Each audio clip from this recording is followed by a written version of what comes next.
sant bi. Lamine Ndiaye Tambacounda dépôt.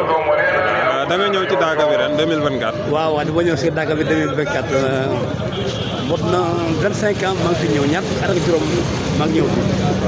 ren lan moo la gën a marqué ci édition bi. en tout cas daal édition bi daal macha allah daal nit ñi bëri na fi lool nit ñi bëri na fi lool te vraiment wala sécurité bi wala sécurité bi tam doy na te gis naa tam waa groupement national sapeurs-pompiers partout ils sont très positionnés partout quoi.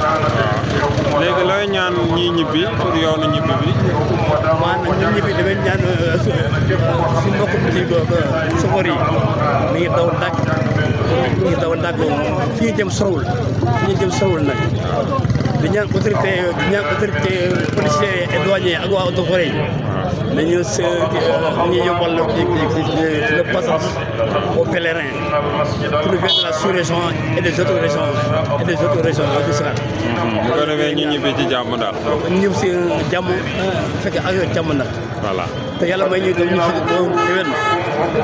waaw di remercier tamit waa groupe 7TV. groupe Leral TV. Leral TV kay Leral TV waaw Leral TV. jërëjëf. waaw Leral TV. merci beaucoup.